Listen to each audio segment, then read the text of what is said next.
오후에 본문 말씀은 전도서 11장 9절 10절입니다.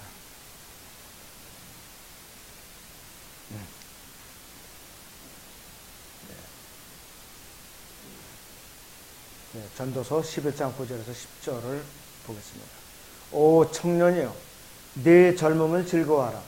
내 마음은 내 젊은 날들을 기뻐하며 내 마음의 길들과 내 눈에 보는 대로 걸어라. 그러나 너는 알지니 이 모든 것으로 인하여 하나님께서 너를 심판하시리라. 그러므로 네 마음에서 슬픔을 제하고 네 육체에서 악을 버리라. 이는 어린 시절과 청년 시절이 헛됨이라 하였습니다. 오후의 주제는 인생의 참된 가치입니다. 인생의 참된 가치입니다. 잠시 기도하겠습니다. 거룩하신 아버지 하나님, 전도서 11장 9절에 10절에 기록된 말씀대로 인생의 참된 가치가 어디 있는지, 수많은 사람들이 참된 가치를 찾지 못하고 재물을 늘리는데, 또 자신의 또 건강을 또 강화시키는 데 있어서 사회적인 명예와 명성을 얻는데, 권력을 얻는데 헛된 세월들을 낭비하고 있는 것을 수없이 목격하고 있습니다. 이 시간이 본 말씀을 통해서 또 이 인생의 참된 가치를 찾으라는 이 주제를 통해서 과연 저희가 참된 가치가 어디 있는가를 되새기게 하여 주시고, 이 참된 가치를 찾지 못해서 아직까지 해먹에 있는 그 세상에 있는 불쌍한 혼들을 위해서 찾아내게 하셨고, 올바른 이 참된 가치를 찾는 방법을 알려주는 일꾼들로서 넘치도록 쓰임받기로 합니다. 거룩하신 아버지 하나님, 이 시간 저희 보는 말씀에 근거해서 인생의 참된 가치라는 주제의 말씀을 증거할 때 능력을 위해서 주시옵고, 저희 성도들 은혜와 진리로 충만케 하여 주시옵소서. 주 예수 그리스도 이름으로 기도합니다. 아멘. 인생의 참된 가치. 전도서 11장 9절에서 10절은 이 시대의, 이 배교 시대에 사는 이 청년들이 참으로 마음으로 받아들여야 할 그런 말씀들이, 인류 역사의 세상에서, 이 세상에서 이스라엘의 솔로몬 왕만큼 권세와 부귀와 영화를 누린 사람은 없어요. 그 사람만큼 권세와 부귀와 영화를 누린 사람은 없어요. 그는 1년에 금을 666달란트나 모았어요. 한 트럭이에요. 3.75kg 곱하기 666달란트 해봐요. 도대체 얼마나 되나? 왕비가 700명이고 후궁이 300명이나 되었다. 또 이스라엘의 역대 왕들 중에서 가장 넓은 영토를 다스렸던 왕이에요. 가장 넓었던 왕. 이집트 날강에서 터키 아라산 그 밑에까지, 그 다음에 있잖아요, 칼데아 우르에, 지금은 쿠웨이트죠. 사우디 바로 옆에 있는 거. 이 삼각형 1000마일씩의 1600km 그 영역을 다스리던 왕이었다. 그는 자세히 세상에서 즐기고 싶은 모든 것을 다 해봤어요. 그러나 하나님을 찾지 않는 인생은 무가치하다는 것으로서 그를 매듭짓고 있는데, 이것이 바로 전도서예요. 자기의 행적을 고백한 거예요. 헐짓 다 해보고 나서 보니까 헛되더라. 전도서 1장 보죠. 1절에서 3절을 보겠습니다.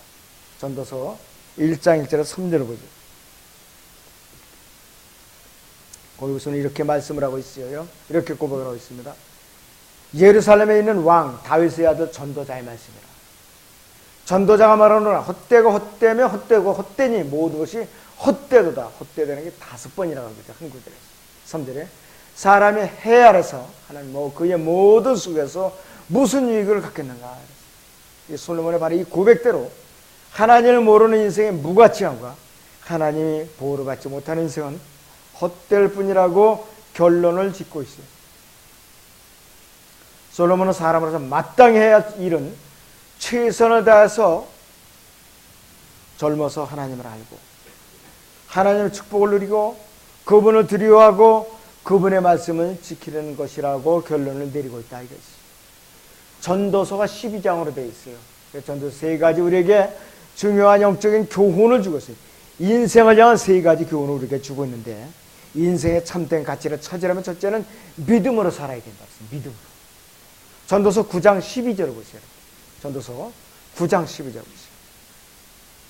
자, 여기 보시면 여러분들이 아주 익히 아는 구절들이에요. 암송 구절들이 자주 나오는 구절입니다. 전도서 9장 19절을 봅니다. 9장 12절. 사람도 자기의 때를 모르나니 그랬어요. 마치 물고기들이 재앙의 그물에 걸리고 새들이 덫에 잡힌 것 같이 사람들이 아들들도 재앙이 갑자기 그들에게 닥치면 재앙의 때에 덫에 걸린도다. 설마가 사람 잡는다 그랬어요. 설마 내가 덫에 걸리랴. 그러다가 어느 날 갑자기 덫에 걸린 거예요. 그럼 못 빠져나온다. 이 말씀은 구원받은 사람에게나 구원받지 못한 사람에게나 다 적용하는데 무리가 없어요. 심각한 경고가 아닐 수가 없어요. 또 신약의 야고보서 4장 14절에서는 이렇게 말씀하고 있죠. 너희가 내일 일어날 일을 알지 못하나니 그랬어요. 너희 생명이 무엇이냐 그랬어요. 잠깐 보이다 사라지는 안개니라 그랬어요. 안개는 햇빛이 나면서 동시에 거쳐요. 그러면서 어느 순간에 순식간에 사라져요. 그것이 안개예요. 이것이 인생이라 그랬어요. 제 아무리 죄 없다고 큰소리 치고 자신을 의롭다고 주장하는 사람이 있을지라도 사도 바울은 어떻게 결론을 내리는가. 로마서 3장 10절에서 의인은 없나니 없도다 한 사람도 없도다 이렇게 결론을 내리고 있어요. 그래서 아담 안에서 이 타락한 온 인류는 아담의 타락한 피를 물려받았기 때문에 자신이 직접 죄를 짓지 않았다고 주장하려고 항변할지라도 어쩔 수 없이 죄를 갖고 태어났기 때문에 죄인이라 이거죠. 죄인. 시편 51편 5절에 다윗은 내가 죄악 중에서 조성되었다고 했어요. 죄악 중에서. 모태 이 태에서 조성될 때이면 죄악 가운데 잉태됐다 했어요. 이 태 자체가 죄덩어리라 이것이 바로. 그래서 최초의 사람 아담이 하나님 앞에 죄를 지은 이후로 그 죄성의 모든 사람은 전가되었기 때문에 누구든지 선행이나 도덕이나 종교적인 열심으로 죄 문제를 해결할 수 있느냐? 불가능하다 이겠어요. 이 기독교를 빼는 모든 종교가 전부 다 행위와 묶여 있어요. 행위와 묶여 있어요. 그렇기 때문에 이 행위로서는 문제 해결이 안 돼요. 인간의 의는 하나님의 공의로서인 그 눈앞에 냄새나는 더러운 걸레에 불과해요. 아무리 자기가 의롭게 주장한다.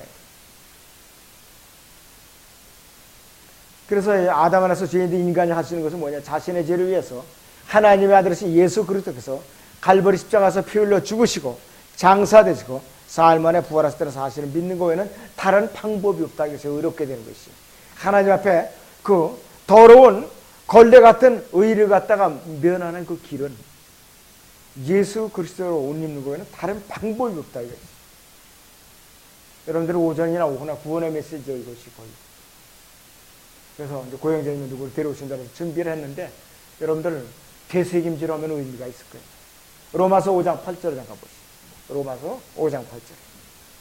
자, 거기 보시면은 이렇게 이제 기록이 되어 있어요. 로마서 5장 8절에 우리가 아직 죄인이었을 때 언제 했죠? 내가 어머니 태 속에서 이미 조성되었을 때 바로 그 소리예요. 이거예요. 꼭 복음을 듣기 전이 아니에요. 우리가 아직 죄인이었을 때 그리스도께서 우리를 위해 죽으심으로써 하나님께서 우리를 향한 그분의 사랑을 나타내셨는 거예요. 우리가 알든 모르든 갈보리 십자가서 거의 2000년 전에 그분의 일을 드러내서 선포하셨다 이거지. 그것을 나에게 적용을 하면 효력이 그때부터 미치는 거라 이거지. 그래서 이 지옥 십자가를 피할 수 있는 유일한 길은 예수 그리스도께서 갈보리 십자가에서 흘려놓으신 그분의 보혈을 의지하는 거예요. 다른 방법이 없다 이거지. 베드로전서 1장 18절 19절을 보세요. 베드로전서 1장 18절 19절을 보시죠. 자, 이는 너희가 아는 바와 같이 너희가 너희 조상들로부터 전통으로 이어받은 너희의 허망한 행실에서 은이나 금 같은 썩어질 것들로 구속된 것이 아니라 그랬어요. 흠도 없고 점도 없는 어린 양 같은 그리스도의 보배로운 피로 된 것이기 때문이라 하겠어요. 내가 아무리 노력을 하고 아무리 행위를 해도 내가 의롭게 될 수 있는 방법이 찾아볼 수가 없다. 이 말씀에 따라 순종하는 길 외에는 의롭게 되는 방법이 없어요. 갈보리 십자가에서 예수님께서 완성해 놓으신 그 구속사역 안에서 편안히 쉬든가 그렇지 않으면 죄 문제를 해결하지 못한 채 내 행위대로 발버둥 치다가 지옥불에 떨어져서 또 영원한 불못에 가서 형벌을 받든지 어느 한쪽을 택해야지 영적으로는 중간지대가 없어요. 중립지대가 없어요. 둘 중에 하나, 지옥을 가든지 영생을 얻든지 두 가지밖에 없다 이거죠. 일단 지옥에 떨어지면 두 번 다시 선택의 여지가 없다 이거죠. 선택의 여지가 없어. 세상 진화론자도 과학자들은 점점 사람이 진화해. 100세는 기본으로 알고 있어요. 지금은 사람들이. 그러니까 이제 100세 보험이 많이 나오더라고요. 100세까지 사는 것을 저는 저주라고 여겨요. 저 개인적으로. 그 전에 주님이 빨리 여기서 데려가셔야지 100세까지 만수무강 저 자체는 저는 저주로 여겨요. 주님께서 빨리 데려가시라고. 근데 사람들이 그래요. 120세까지 살 수 있는 걸 지금 설계하고 있어요. 그 사람들이. 확실히 주님을 안 기다리는 사람들이 그렇게 사는 걸로 좀 믿어요. 주님을 기다리는 사람들이 120세까지 기다린다. 앞으로는 몇 년이에요. 앞으로도 거의 55년 이상이에요. 끔찍한 일이에요. 어서 오셔야죠. 자, 그러면 사람들이 왜 점점 진화해서 죽지 않고 영원히 살 수 없는가? 그에 대한 해답이 간결하게 나와 있어요. 왜 그러냐? 로마서 5장 12절 보세요. 바로 해답이 나와 있어요. 로마서 5장 12절을 보면은 이렇게 말씀하고 있어요. 이런 연으로 한 사람에 의해 죄가 세상으로 들어오고 있어요. 그 죄에 의해 사망이 왔으니 그래야 모든 사람의 죄를 지어서 사망이 모든 사람에게 전달됐다 했어요. 여기서는 육체적인 죽음, 영적인 죽음 다 우리가 막나서 얘기할 수가 있어요. 싫든 좋든 아담의 세상에 죄가 들어왔다 이거죠. 그러니까 로마서 6장 24절에 죄의 싹은 사망이라고 결정을 내리잖아요. 그럴 때는 최초의 사람 아담 안에서 우리가 죄를 갖고 태어났기 때문에 태어나면서 우리는 죄인으로 태어난 거라 했어요. 죄로 인해서 우리는 죽는 것은 기정사실이라 했어요. 전도서 12장 14절에서 이렇게 말씀하고 있어요. 전도서 12장 14절에 하나님께서는 선이든 악이든 모든 행위와 모든 의림이라 것들 심판할 것이니라 했어요. 아무리 우리가 숨기고 감출지라도 하나님께서는 다 찾아내서 심판하신다 이거죠. 찾아내서 심판하신다.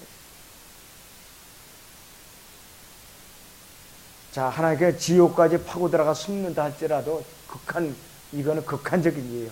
그래도 하나님께서는 끄집어내서 심판하시라고 하잖아요. 사람이 죄를 짓고 있는 모든 죄들에 대해서 전능하신 하나님께 불꽃한 눈으로 지켜보시고 다 그것을 기억하시고 심판하신다. 누구든지 구원받지 않으면 지옥의 형벌을 피할 방법이 없다. 유황과 불과 영을 밤낮 불타는 고통의 장소라. 지금 이 순간에도 지옥에서 너무나도 고통치고 몸부림치는 그 누가복음 16장은 그 부자의 처절한 모습을 한번 상상을 해봐요. 그 모습을. 너무나도. 오죽하면 나사로를 통해서 나사로가 자기 밥상에 떨어진 저 밥상에서 부스러기를 받아먹고 열매 얻은 거지였었거든요. 근데 자존심이 얼마나 대단하겠어요. 근데 그 나사로가 아브라함의 품 안에서 편안히 누르고 있으면서 부자가 고통받는 것을 구경을 하고 있으니 얼마나 비참하냐겠어요. 체면 불구하고 나사로의 손에 물을 조금 적셔서 내 혀를 좀 선언하겠어요. 내가 이 불꽃 받아서 고통을 받고 있나. 여러분 하루 종일 고통받는 것도 견디기 힘들어요. 하루 종일도. 저는 하루는 고사하고 3시간 버티기도 힘들더라고요. 몸의 고통이 오면. 그런데 이것은 지금 벌써 2000년이 넘도록 고통을 받고 있어요. 이렇게. 그런데 앞으로 졸업을 하느냐? 아니에요. 영원까지 가요. 이 사람. 영원까지. 너무나도 비참한 상태에 있어요. 자, 그래서 육체적인 출생만이 아니라 반드시 성령으로 거듭나서 셋째 하늘에 가야만 우리는 영원한 고통에서 벗어날 수가 있어요.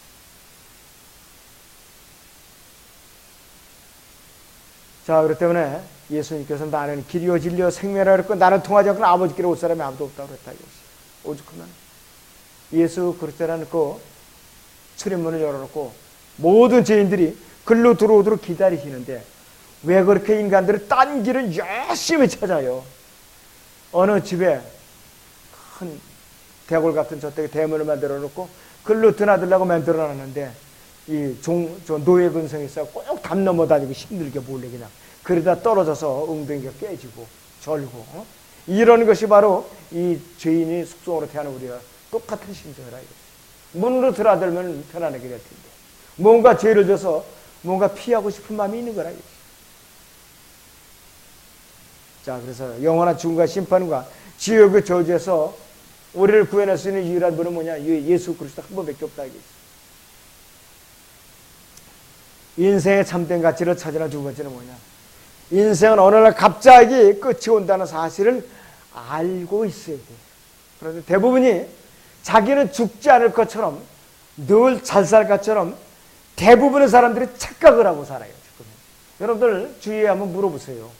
대부분이 세상에서 오래 살 것처럼 자기가 죽는다는 사실을 인식을 안 하고 살아요. 사람들이.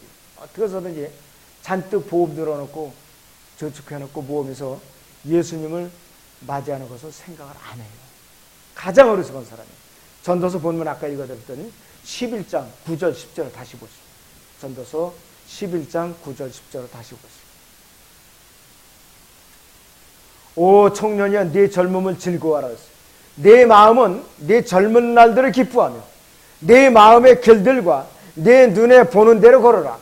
그러나 너는 알지니 이 모든 것을 인하여 하나님께 너를 심판하리라. 뭐냐?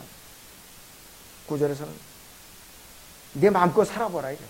그 대신 하나님께 네 행위대로 심판하리라 그 말씀의 이유입니다. 10절에 보면은 그러므로 내 마음에서 슬픔을 제하고 내 육체에서 악을 버리라. 이는 어린 시절과 청년 시절이 헛됨이라고 경고하고 있는 것이죠. 이거 솔로몬의 결론이에요. 또 로마서 2장 16절에 보니까 신약의 로마서 2장 16절에 보니까 이런 일은 하나님께서 나의 복음대로 예수 그리스도를 통하여 자 여기서 사람들의 은밀한 것들을 심판하실 그날에 있으리라고 그랬어요. 아무리 내가 숨기고 시치미를 떼도 그 사람의 양심을 통하여 감찰하시는 하나님께서는 일거수일투족을 다 읽고 계시거든요. 마음의 생각까지 다 감찰하신다 이거죠. 어떻게 하나님의 심판을 피할 수 있는가? 그거를 발견해내는 사람은 없어요. 아무도 없어요. 하나님 결코 불공평하게 심판하시는 분이 아니에요. 율법이 없는 사람은 율법이 없이 심판할 것이고 율법을 지키는 사람은 율법을 지키는 대로 심판할 것이고 양심을 따라 살았던 이방인들에게는 하나님께서 그들에게 하나님의 말씀을 주시고 양심을 따라 살지 않고 양심의 경고를 무시하고 죄를 지은 이방인들은 그들의 양심에 따라서 심판을 하시겠다 이거예요. 나는 성경은 기록된 걸 본 적도 없고 복음을 들은 적도 없다. 나는 죄가 없다. 이렇게 할지라도 본성의 양심을 창조했습니다.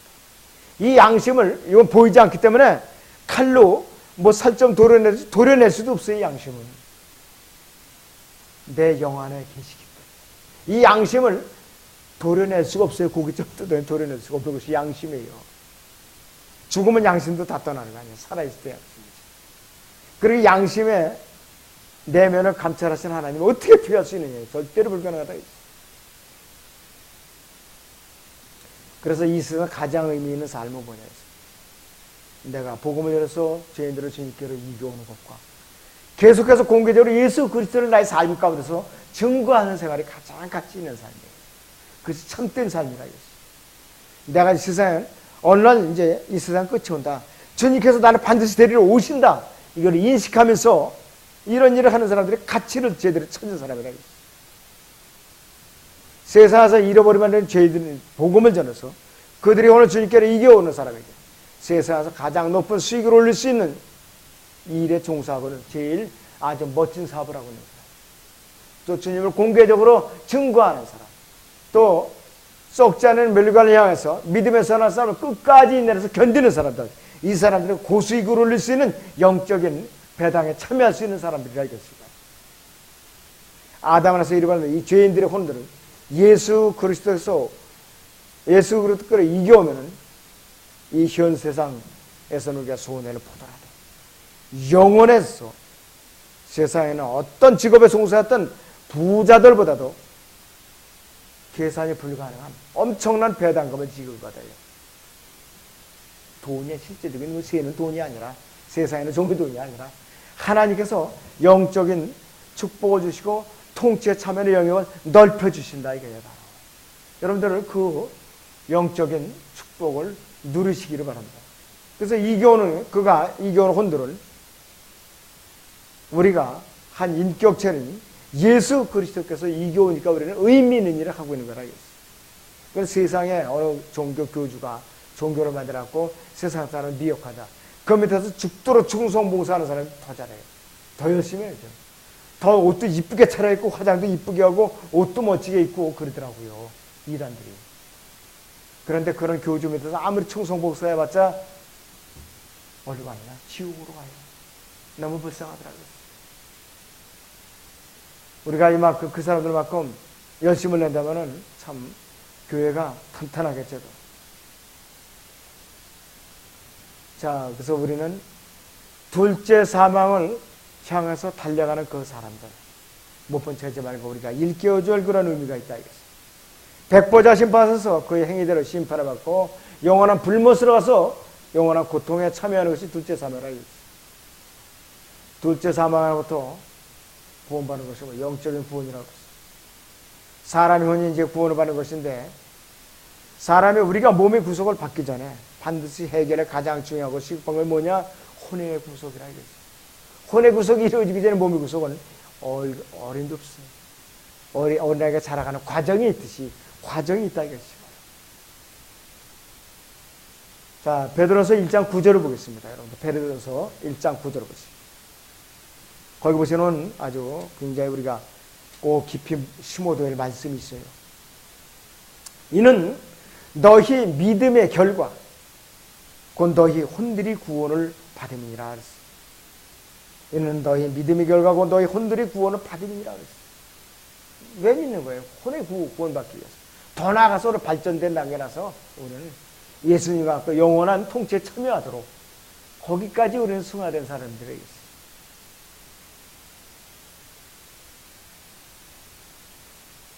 구약의 이사야서 1장 28절을 보면 이런 말씀이 있어요. 구약의 이사야서 1장 28절을 보면 이렇게 기록하고 있습니다.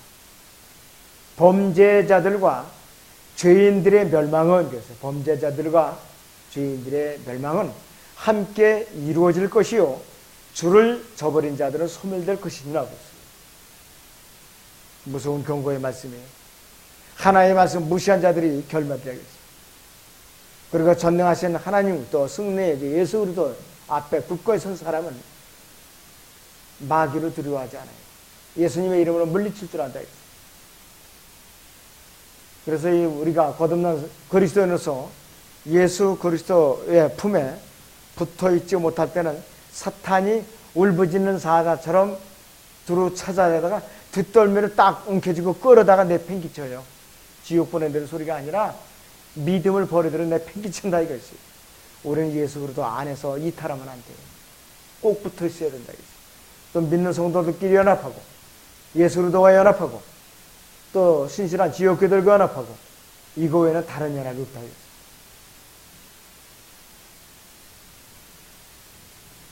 그래서 우리가 예수 그리스도 안에 꼭 붙어 있으면 마귀의 공격을 무기력하게 얼마든지 만들 수가 있어요.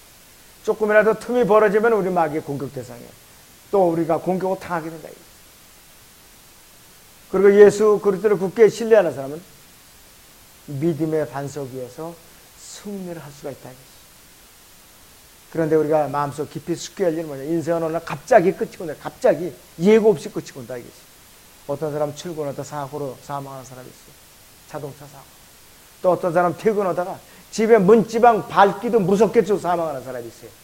이것까지도 산재 인정을 해준대요. 우리나라에서. 문지방을 꼭 밟을 때까지. 아무도 장담할 수 없는 거예요. 나의 호흡이 언제 끝날지. 인생의 참된 가치를 찾으는 마지막으로 세 번째는 하나님만을 두려워하고 그분의 말씀을 절대 순종해야 된다. 하나님만을 두려워하고 그분의 말씀에 절대로 순종해야 된다. 전도서 12장 맨 끝에 구절들 보시죠. 전도서 12장 13절 14절 보시죠. 뭐야? 네. 전도서 12장 13절 14절 보죠. 전체 일이 결론을 내리지. 솔로몬이 전도 1장부터 11장까지 결론을 내리지. 전체 일이 결론을 내리지. 하나님을 두려워하고 그분의 계명들을 지키라 했어요. 이것이 사람의 모든 의미입니다. 이는 하나님께서 선이든 악이든 모든 행위와 모든 은밀한 것들을 심판하실 것입니다. 이렇게 결론을 내리고 있어요. 참 중요한 구절입니다. 인생은 단순하게 육체적인 죽음으로 모든 것이 끝나지 않는다 이겠어요. 우리가 예수 그리스도를 주와 구세주로 모실 때 비로소 인생은 가치가 있고 보람이 있고 의미가 있고 안전하게 보호를 받을 수가 있다고 했어요. 사람을 신뢰하고 사람을 두려워하면 하나님을 떠나게 돼 있어요. 또 실족하게 돼 있다 하겠어요. 주 안에서 그리스도인의 수고는 헛되지 않는다. 절대로 헛되지 않는다. 지금 당장은 손해 보이는 것이 보일지라도 하나님 앞에 다 이득으로 이것을 이익으로 계산해야 된다 하겠어요.